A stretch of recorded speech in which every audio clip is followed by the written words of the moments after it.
Hey everyone and welcome to my channel. Today we are going to have a closer look at the Google Pixel Buds A series true wireless earbuds. These are the newer and more affordable version of the Google Pixel Buds, so some corners had to be cut in order to bring the price down to under $100, but the A series buds still have great potential, so let's see the details now.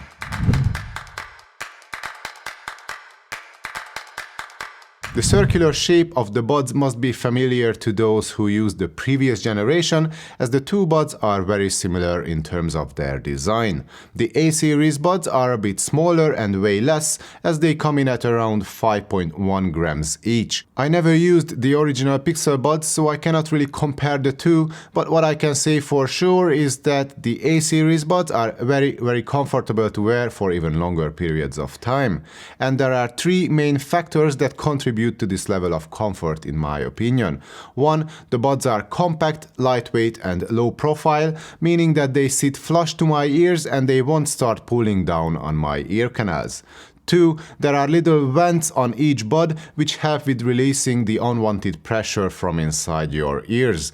And 3. They've got these stabilizer arcs which do a great job at keeping the buds in place while being soft and comfortable enough at the same time. So the comfort of the A series buds is first class, and the fit is also snug enough for the buds to be used in the gym or during any exercise.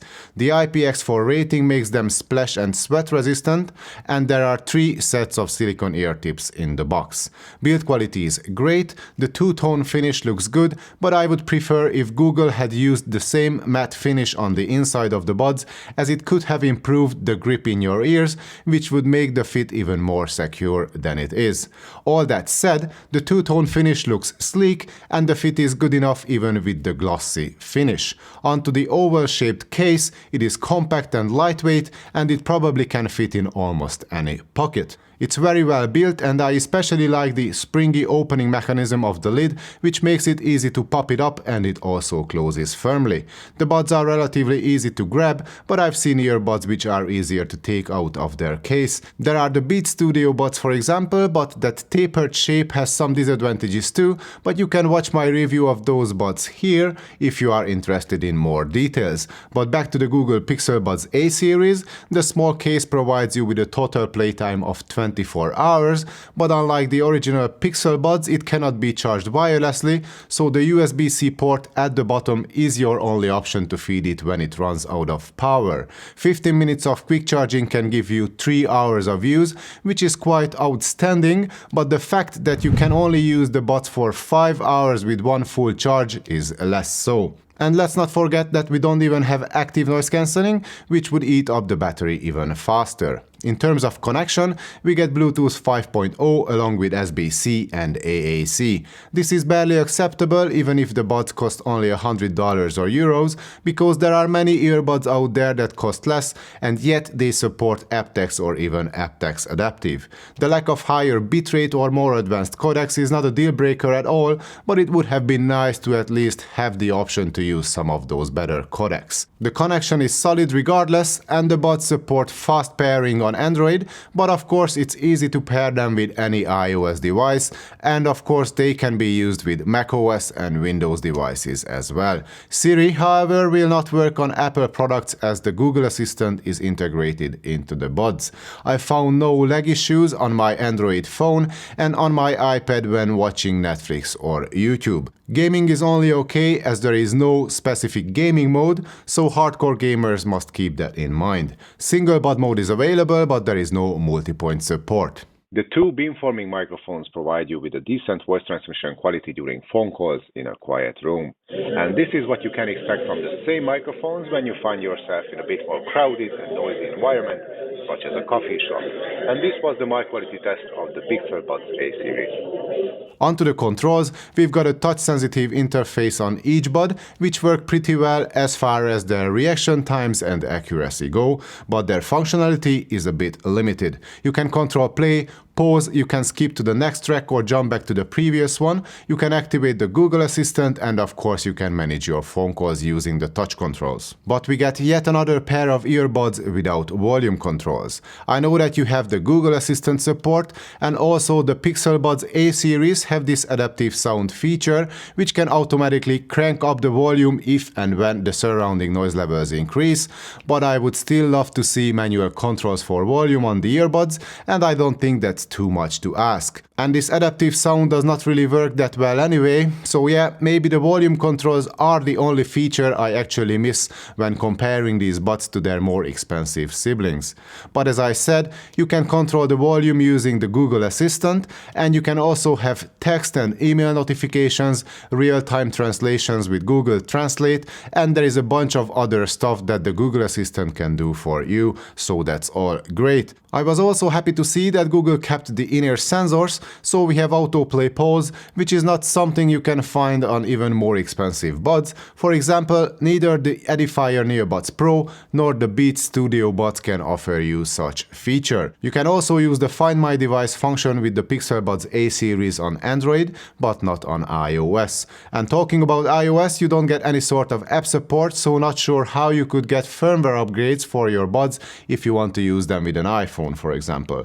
But again, these buds were designed to be used with Android, and more specifically with the Google Assistant, and iOS users can find better options on the market for sure. Active noise cancelling was one of the major features of the original Pixel Buds that had to go in order to keep the price low, so if you need ANC, you have to look at something else. And thanks to their vented design, there is not much passive noise isolation going on with the Pixel A series either, so you better keep that in mind too. It's definitely safer to use them on the street as you have more awareness of your surroundings that way, but ANC buds tend to have an ambient or transparency mode too, which can amplify environmental noises to make it even safer for you to be in busy places, and with the A series buds you don't get that option. But what you get is a pleasantly open, balanced and airy sound, which is quite hard to find in the category.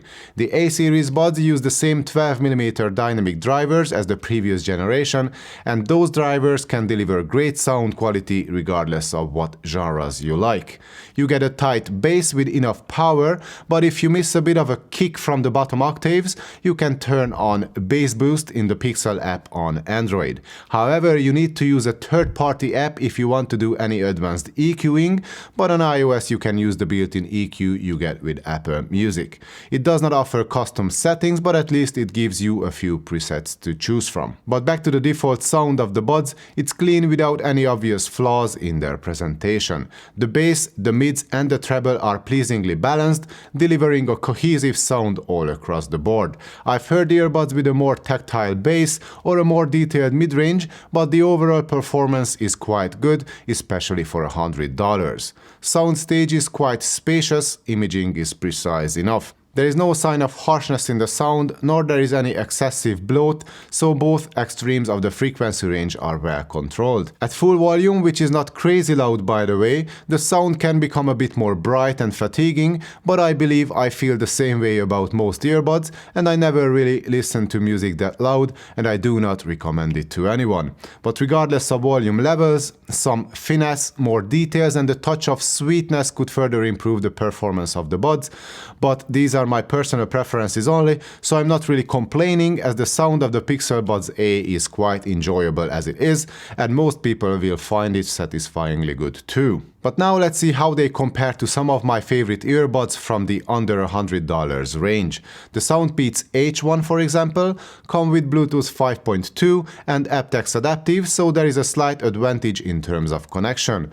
The battery life is also better on the H1, as the 10 hours you can get out of the buds is almost double of what the A-series buds can do. Plus there is the wireless charging, which the H1 have, while the Pixel A do not. We get volume controls on the H1, but there is no app support at all, and there are no in-ear sensors either. The sound of the H1 is darker and more bass heavy, and they can go louder than the Pixel A buds. Neither of the two buds have active noise cancelling, and I found the comfort and fit better on the Pixel Buds A series. Next up are the Soundcore Life P3 buds, which bring not only active noise cancellation to the table, but they also support wireless charging and have an app for for both Android and iOS with customizable controls, EQ, and the game mode switch. I find both buds very comfortable to use and their fit is secure enough for sports, but the Life P3 are IPX5 rated and there are 5 sets of ear tips in the box versus the 3 you get with the Google Buds.